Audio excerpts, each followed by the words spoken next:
मुमताज मुफ्ती की मारूफ किताब हिंद यात्रा। राग विद्या। अशफाक हुसैन राग का रसिया है।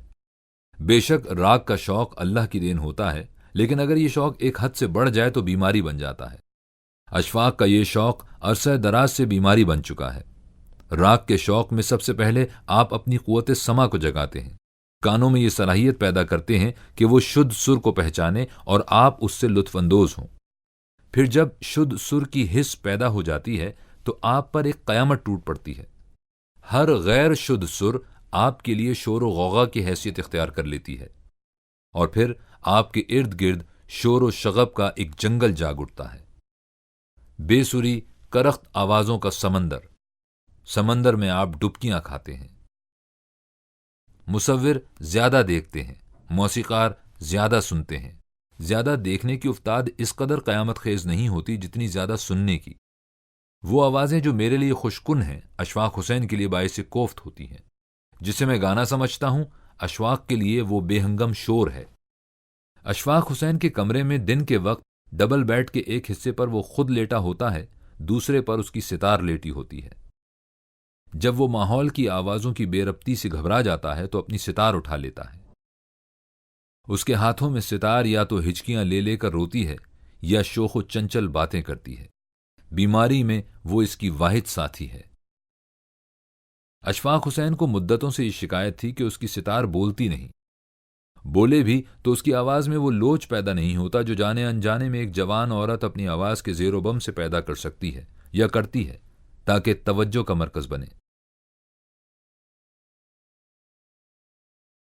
गूंगी महारानी। जब हमारा हिंद जाने का प्रोग्राम पक्का हो गया तो अशफाक हुसैन का चेहरा फूल की तरह खिल उठा। हालांकि उन दिनों वो बीमार था और उसे खौफ दामनगीर था कि शायद वो सफर की तकलीफें बर्दाश्त न कर सकेगा।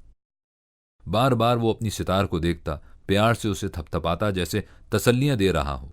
वो अपने सितार को हमेशा से एक जीता जागता साथी समझता है। मैं उसकी सितार को महारानी कहा करता हूं। एक दिन मैंने पूछा, आजकल महारानी की तरफ बड़ी तवज्जो है, खैरियत तो है? वो बोला, बिल्कुल नहीं, खैरियत बिल्कुल नहीं, सुकून नहीं, हेजान है, हेजान। मैंने पूछा, वो क्यों? उसने सितार की तरफ इशारा करते हुए बोला, आजकल दोनों ही छिड़े हुए हैं, ये भी और मैं भी। मैंने पूछा, लेकिन हेजान क्यों? वो बोला, पता नहीं, मैं इसे तसल्लियां दे रहा हूं, ये मुझे तसल्लियां दे रही है। मैंने वैसे ही कुछ कहने को बात चला दी। हाँ समझा, तुम्हारे हिंद जाने की वजह से ये उदास होगी, जुदाई। वो बोला, नहीं, उल्टा ये तो खुशी से नाच रही है कि मैं हिंद जाऊंगा। गुज़िश्ता 30 साल से इसकी जबान में लुकनत है। बेचारी बोलती तो है पर बोल नहीं सकती। बातें तो करती है लेकिन जबान से नहीं, इशारों से।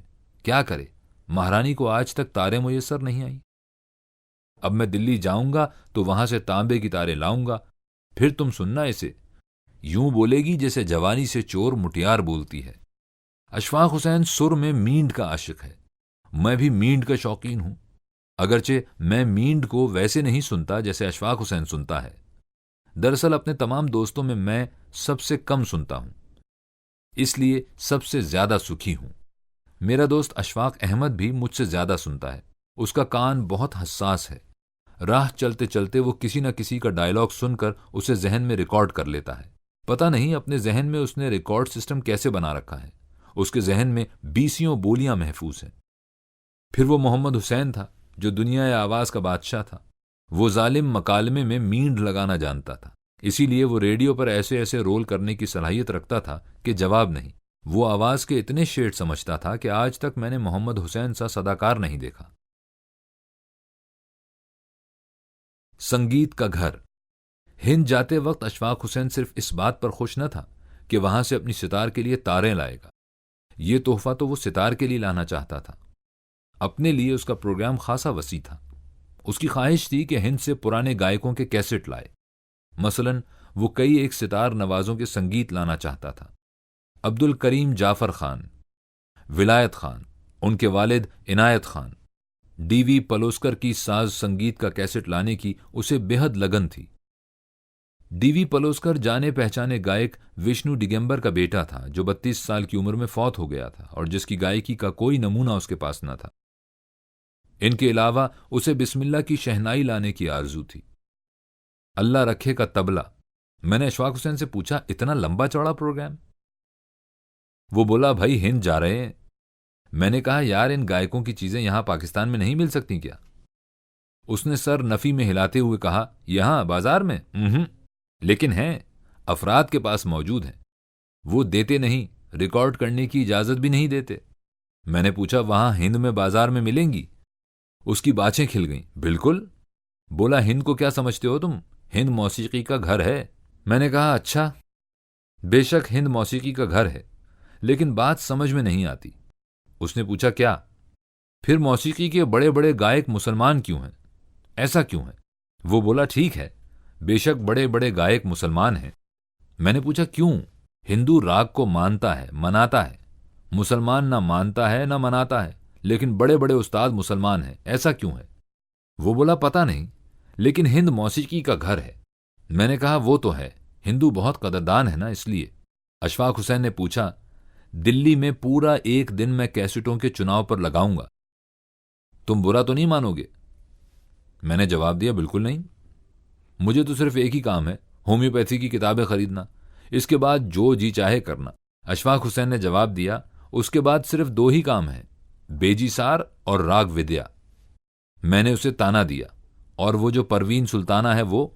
उसने आह भरी, हां परवीन सुल्ताना।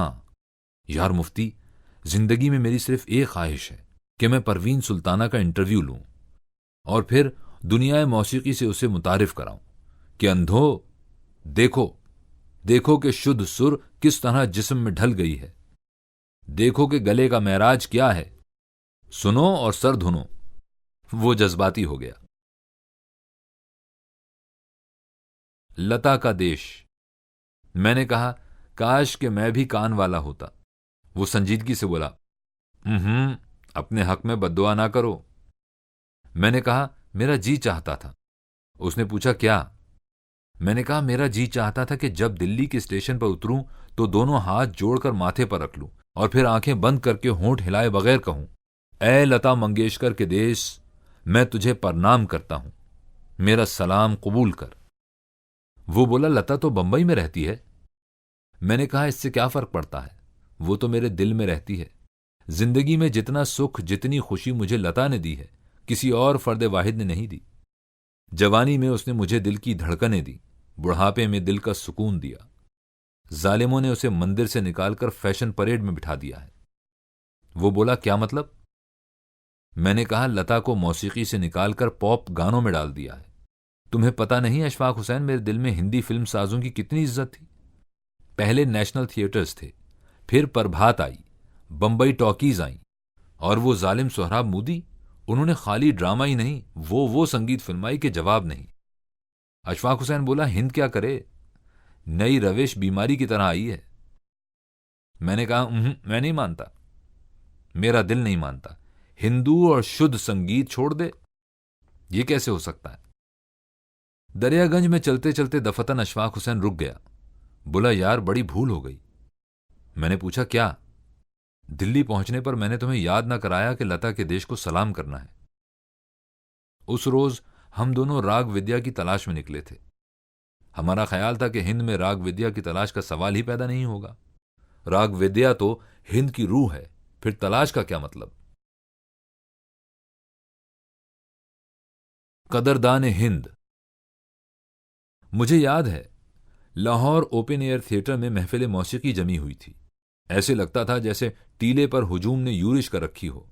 तिल धरने की जगह न थी। चोटी के गुलूकार अपने फन की नुमाइश कर रहे थे, सामाईन बड़े शौक से सुन रहे थे। दफतन गायक नाजरीन का शुक्रिया अदा करने के लिए उठकर खड़े हो गए। उस स्टेज के करीब एक मोमर और मोअज़्ज़िज़ लाला जी दोनों हाथ जोड़ माथे पर रखे उठकर खड़े हो गए। नाजरीन ने शोर मचा दिया, बैठ जाओ लाला जी, बैठ जाओ। इसके बावजूद लाला जी जूं के तूं खड़े रहे। हुजूम ने फिर शोर मचा दिया, बैठ जाओ लाला जी, बैठ जाओ। लाला जी बोले, महाराज कैसे बैठ जाऊं? हुजूम से आवाज आई, क्यों, क्या तकलीफ है? लाला जी बोले, महाराज जब गुनी देवता खड़े हों तो मैं कैसे बैठूं? मैं समझता था कि हिंद में गुनी देवता के इर्द गिर्द सभी हाथ जोड़े खड़े होंगे। तलाश का सवाल ही पैदा ना होगा। लेकिन 2 घंटे से हम दिल्ली में मारे मारे फिर रहे थे। महाराज, ये बताइए कि राग विद्या की दुकान किधर है? राग विद्या का नाम सुनकर कोई भी तवज्जो न देता था। नौजवान हैरत से हमें देखते, उनके होंठों पर तमस्कुर खेलता। तारें। दरअसल हम गलत तवक्कुआत लेकर हिंद पहुंचे थे। फिर जब हम दूसरे दिन भंडारी जी की दुकान तलाश कर रहे थे तो दरियागंज में पानी की रेहड़ी के सामने एक सिख की दुकान नजर आई, जिसमें मौसीकी के साज सजे हुए थे। अशफाक हुसैन रुक गया। दुकान के अंदर एक बांका सिख नौजवान मसरूफ कार था। सरदार जी, अशफाक हुसैन ने कहा, सितार की तारें होंगी आपके पास? सिख ने जवाब दिया, जितनी मर्जी है ले लो महाराज। अशफाक हुसैन ने कहा, लेकिन सरदार जी चाहिए तांबे की। वो यूं बोला जैसे तारें किसी और चीज की बनती ही ना हो। बिल्कुल तांबे की जी। अशफाक हुसैन बोला, वाह, ये काम तो चलते चलते ही हो गया, न हींग लगी न फिटकरी। सिख ने 2-4 तारें उठाते हुए पूछा, कितनी तारें चाहिए जी आपको? अशफाक हुसैन बोला, इतनी सी नहीं, 5-10 साल की जखीरा अंदोजी तो हो सरदार जी। सिख हंसा, अच्छा महाराज, वहां नहीं मिलती क्या? अशफाक हुसैन ने पूछा, वहां कहां? वो बोला, उधर पाकिस्तान में। अशफाक हुसैन बोला, उधर तांबे की नहीं मिलती। मैंने कहा, एक बात पूछूं सरदार जी? वो पंजाबी पर उतर आया, पूछो जी पूछो। आपको कैसे पता चला कि हम पाकिस्तान से आए हैं?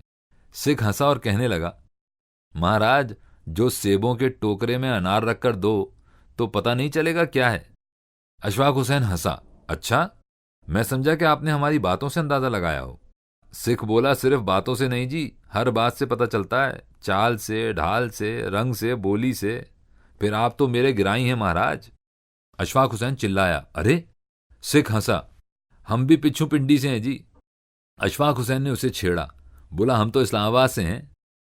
सिख बोला, लो महाराज, वो क्या दो हैं, पिंडी और इस्लामाबाद? पिंडी समझ लो घर है, इस्लामाबाद उसका ड्राइंग रूम। फिर वो कारोबारी अंदाज से बोला, महाराज, जो ज्यादा तारें लेनी है तो कल आ जाओ, मैं स्टोर से निकाल के रखूंगा, जैसी मर्जी हो ले लेना, जितनी मर्जी हो ले लेना। दुकान से बाहर निकलकर अशफाक हुसैन बोला, मैंने कहा था ना, हिंद संगीत का घर है, देख लो, पहली ही दुकान से तारें मिल गईं। मैंने जवाब दिया, मान गए। बेगमात। उसी रोज शाम के वक्त जब हम जामा मस्जिद के कुर्बो जवार में आवारागर्दी कर रहे थे तो अशफाक हुसैन बोला, यार थक गए। मैंने कहा, थक गए हो तो चलो वापस चलते हैं, पकड़ू रक्षा? वो बोला, नहीं, अभी से वापस चले जाएं क्या? मैंने कहा, तो फिर? कहने लगा, जरा देर यहां बैठते हैं, दम लेकर आगे चलेंगे।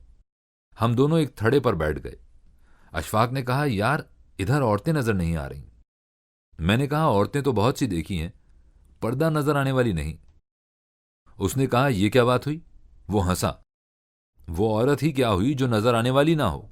मैंने कहा, यहां हिंद में नजर आने वाली औरत देखने में नहीं आई, वर्किंग वुमन है, जो वर्किंग ज्यादा है, वुमन कम कम है। वो बोला, नहीं यार, ये चांदनी चौक का इलाका है, शॉपिंग सेंटर है, शॉपिंग सेंटर में औरत ना हो? मैंने जवाब दिया, देख लो, नहीं है, हमारे यहां तो शॉपिंग सेंटर में बेगमात ही बेगमात होती हैं। मैंने जवाब दिया, हां, हमने आजादी के दौर में बेगमात प्रोड्यूस की हैं, हिंद ने असलहा प्रोड्यूस किया है, दोनों में चंदा फर्क नहीं। अशफाक हुसैन हंसा और बोला, यार थोड़ी सी बेगमात भी प्रोड्यूस कर लेते तो क्या हर्ज था, बाजारों में रौनक ही हो जाती। अब देखो यहां हम किस कदर रूखे फीके बैठे हैं। इतने में एक साइकिल रक्षा गुजरा जिसमें एक बुर्कापोश खातून बैठी थी। मैंने अशफाक हुसैन को कोहनी मारी, लो अपनी रूख फीक दूर कर लो। वो हंसा, बोला, यार इस मंजर से तो रूख फीक और बढ़ गई है। इसलिए कि बुर्का है? मैंने पूछा। वो बोला, ये बुर्का तो बिल्कुल ही बुर्का है। मैंने कहा, हमारे यहां भी तो बुरके होते हैं। वो बोला, वो बुरके और ये बुरका और है। मैंने कहा, किस तरह? हमारे यहां तो बुरका हुस्न को और भी नुमाया करता है, और वो तो डेकोरेशन होता है, और ये, इसने तो सरपोश की तरह ढांप रखा है, मस्तूर कर दिया है। और फिर ये खातून तो खुद बुरका बीबी थी, बुरके के ऊपर बुरका। ऐन उस वक्त ऊपर से एक सुरीली आवाज सुनाई दी। अशफाक हुसैन चौंका, ये कैसी आवाज है? मैंने कहा, बाजा है। मशरिक और मगरिब।